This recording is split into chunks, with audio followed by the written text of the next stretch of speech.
Hello and welcome to Grammar Tuesday. It's another Tuesday, it's another grammar video, and in this video we're going to look at simple and compound sentences, not just what they are but why writers use them, which is what I'm trying to do in this whole series, is not just to look at grammar points but to apply that to study of literature, because that's where you're going to get those high A star grades in your GCSEs. Well, look at this sentence based on my cat there. She sits. This is a simple sentence. If we ask ourselves who or what is the sentence about, and the answer is she, therefore she is the subject of the sentence. And then we can ask ourselves, what does the subject do? And the answer is sits, therefore sits is the verb. And a subject plus a verb equals a simple sentence. So that's what a simple sentence is. A simple sentence has to make sense on its own, and it has to contain a subject and a verb. But, grammar warning, don't be tricked into thinking that simple sentences are always going to be short. They can be quite long. For example, take a look at this sentence. The slimy, slithering, hissing snake coiled slowly around the broken lamppost. Even though this is a long sentence, there's still only one subject, snake, and one verb, coiled. So this is still a simple sentence. So simple sentences, often short, but can be long. So why? This is always the interesting thing, I think, with grammar. Why do writers use simple sentences? Well, let's have a look at a couple of examples. Simple sentences often emphasize a particular thought or feeling. In this extract from Persuasion by Jane Austen, Lady Russell wants her friend Anne to visit Bath, and the three simple sentences at the end emphasise her reasons.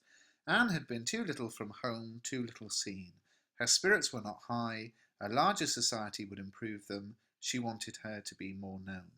Three simple sentences, just blunt, straight to the point, to emphasise that particular thought in this, or three thoughts, in this case, from this example.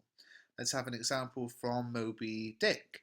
Call me Ishmael. Some years ago, never mind how long precisely, having little or no money in my purse and nothing particular to interest me on shore, I thought I would sail about a little and see the watery part of the world.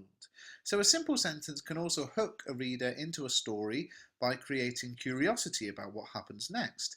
The first sentence, call me Ishmael, is friendly, and it invites you to share the story. The phrase call me is very informal, especially in 1851 when the book was published.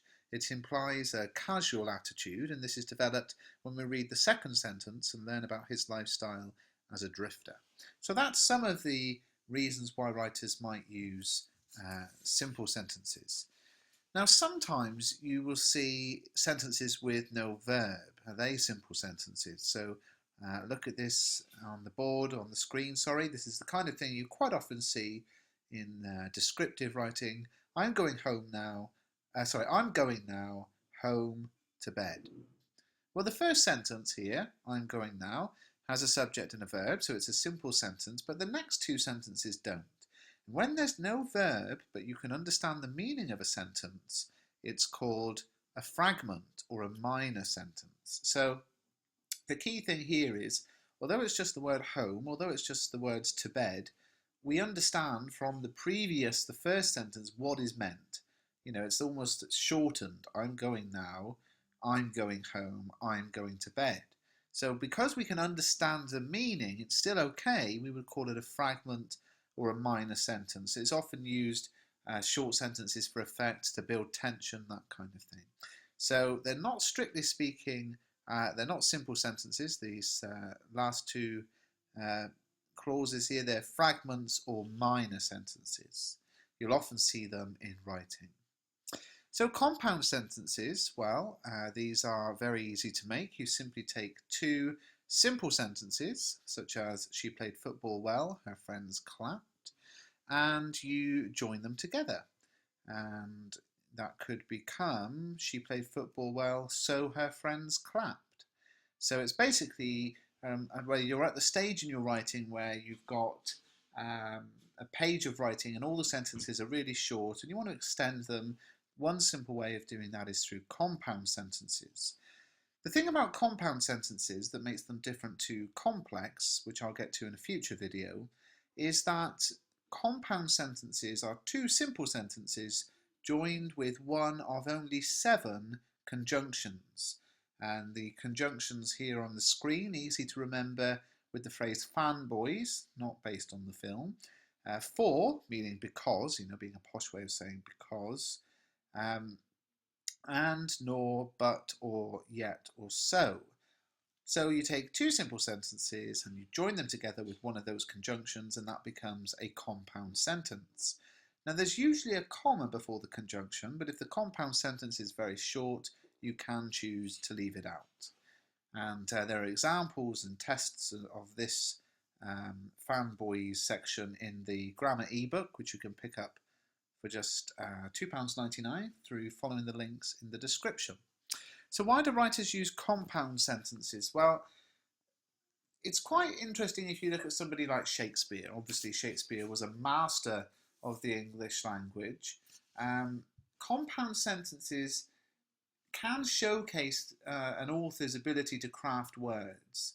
So here are some famous quotations, which are compound sentences, taken from 3 of Shakespeare's plays.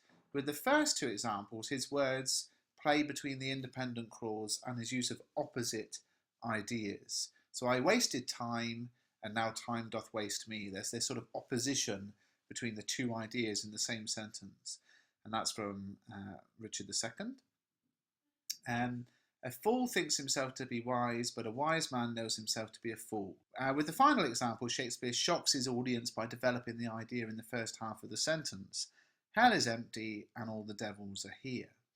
So in your examination, the examiner is not going to expect you to do this kind of counterbalanced compound sentence work. But if you're doing some controlled assessment, if you're doing coursework and you're doing a creative writing piece, then by all means try and use this variety of simple and compound sentences.